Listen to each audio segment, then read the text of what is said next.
This is an infrared image from EUMETSAT on the 3rd of November in the afternoon. Large parts of the subcontinent is experiencing partly cloudy to cloudy conditions related to this cloud mass moving down from the northwest to the southeast. Over South Africa, the northeastern part is quite cool because the cloud cover is quite extensive, and there are some showers, but they are not intense, mostly light showers at this stage, or light to medium. It's not extreme weather that we see at this stage. There are some areas where we see a bit more intense convection, but those are located towards the north, over Botswana. This cluster over Angola is also an area where we may see the Angola low developing. Going forward, that may be quite positive for rainfall in our region, depending on the position and intensity of this low pressure system. On this day, on Monday, it was quite hot and dry over the western parts of the country. We did see a bit of thunder showers over the lower Orange or just to the north of that. If the rainfall reaches the surface in those storms, it may also produce hail and strong winds. But most of the action is a bit further to the north, while the northeast is quite cloudy and showery in some places. This is the total rainfall for the month of October 2025. Much of the grain production region receives quite good rainfall, with large areas there receiving more than 50 millimeters of rain, as you can see from those totals. There were some areas that were somewhat drier, and that is relevant for agriculture and production at this stage, and that include those southern parts of Mpumalanga, northeastern Free State into KwaZulu-Natal. Western parts of the country really didn't receive a lot of rain, while cold fronts brought some showers to the southwestern parts of the country at times. We see totals were relatively low there, but the cold fronts, because of the dry air and cooler air that they advected into the interior, or that was associated with them, we did see the drier conditions developing in the western and southern parts of the country, but this is also not strange for a spring month.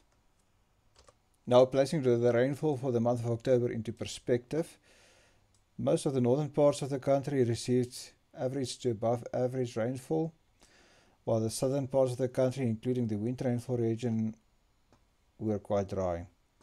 We also see that much of Mpumalanga, northeastern Free State, and KwaZulu-Natal was in a dry area. And this time of the year, it is not very favorable for those regions to be dry. On a more positive note, for the rainfall during the period 24 October to 2 November, we saw quite a lot of rain over these areas of northern Free State into the northern half of Mpumalanga, Gauteng, and the southern parts of Northwest. Those areas were really dry for most of October, but since the 24th of October, especially the last few days of October into early November, they have seen total rainfall exceeding 50 millimeters in most of those areas. Some of the stations, like these towards the eastern parts of Gauteng and western parts of Mpumalanga and far northern parts of the Free State around Heilbron, towards Potchefstroom and so forth, saw totals of around 70 millimeters and more even. So during the next few days until the 11th of November, we should see some rain over the entire country. Most places should receive some rain. Some of the areas will receive totals in the order of about 50 millimeters, and that also includes some parts of the grain production areas. So that is quite positive. Also the interior of KwaZulu-Natal, and then also these northeastern parts of the Northern Cape. That's all associated with tropical moisture coming in from the north. And the rain will be over the eastern parts versus the western parts will occur in different parts of the week, which I will focus on now. The southwestern parts of the country will be relatively dry, even though there will be some rain in some of those areas, while the Limpopo River Valley and Lowveld into the far northeastern parts of KwaZulu-Natal will also be relatively dry, even though we will see some showers and thunder showers over those areas too.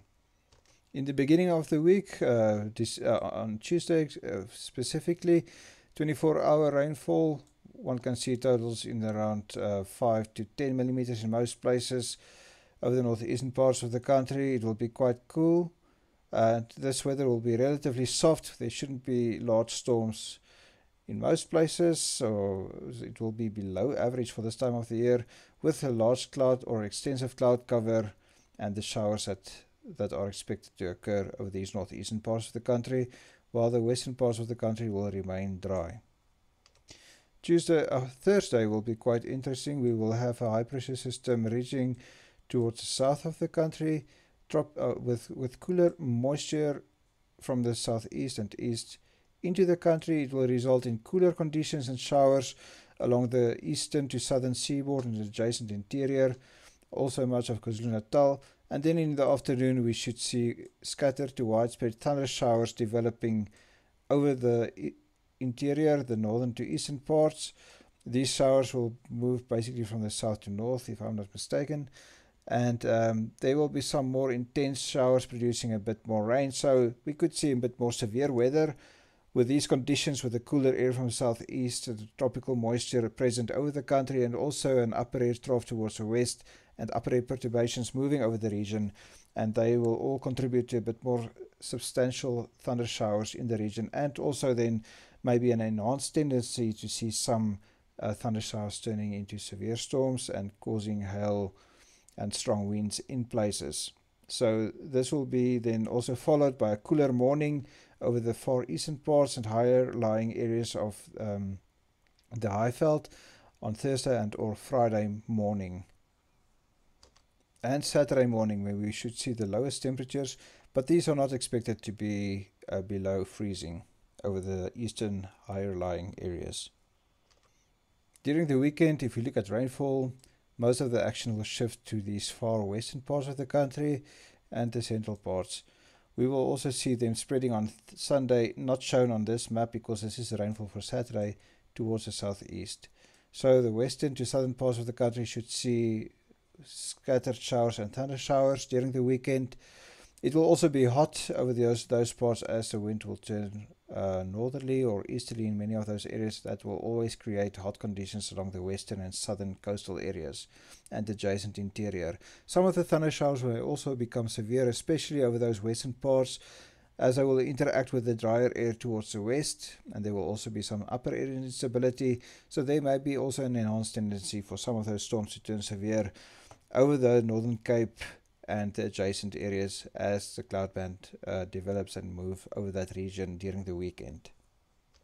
Over the eastern parts of the country, it is expected to be relatively dry, and it should not be hot over those areas, as well as we will have a flow that will be from the northeast over these areas.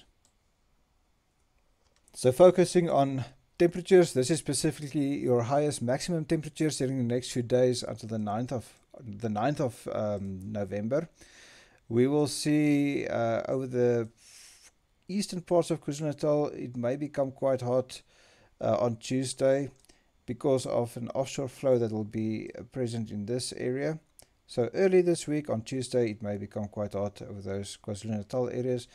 Those areas along the lower Orange and northern parts of the Northern Cape will basically be hot through most of the week.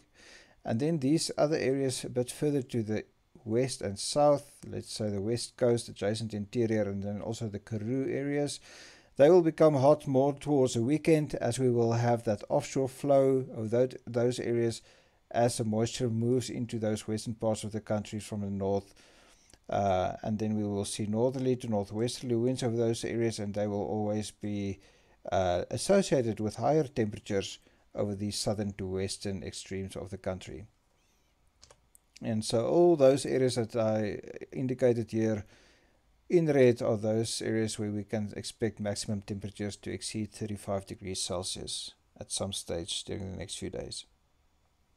Looking at the lowest minimum temperatures during the next few days, and this will basically follow the reaching event that we will see on Thursday.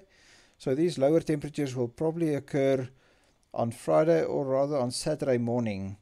And one can see also that some of those lower temperatures are indicated for the Eastern Highveld, some of those areas there. But at this stage, forecast models don't see those temperatures falling far below 5 degrees Celsius. So the chance for frost is really negligible over most of the interior, and especially over the summer grain production region. So for the period 4 to 11 November, so early November, most of the rainfall activity will be located over the subcontinent, and also in terms of the relative to the long-term average. So we should see in total rainfall exceeding the long-term average over many of those areas. We can see that the southern extremes of the country, as well as the Limpopo River Basin into Mozambique and far northeastern KwaZulu-Natal, will be relatively dry during this period according to this ensemble forecast. One can also see this wetter period over Angola, which is probably where we could see the Angola lows start to develop, and depending on the strength and position and longevity of the system, we can see better rainfall associated with it over our region going forward. Looking a bit further ahead, this is the 12th to the 19th of November. One can see that most of the action will shift towards the east. Also, forecast models indicate the tendency for the low pressure system that may develop over Mozambique, over Angola, to move further east and maybe even out to the southeast. Depending on the movement of that low, we can also have an idea about what is going to happen later in the month. But generally, when there is much more activity towards the east and northeast of South Africa, we tend to see drier conditions over much of the country. So we will see going forward whether that happens or not. At this stage, there is an early indication that by this middle to later part of November, there will be more action towards the east of the country with more wet conditions there. And that can tell us that over our region, over South Africa itself, over our summer rainfall region, it may become somewhat drier during that second half of the month, according to this ensemble forecast. We will give a more thorough and long-term overview in the Cumulus newsletter later this week.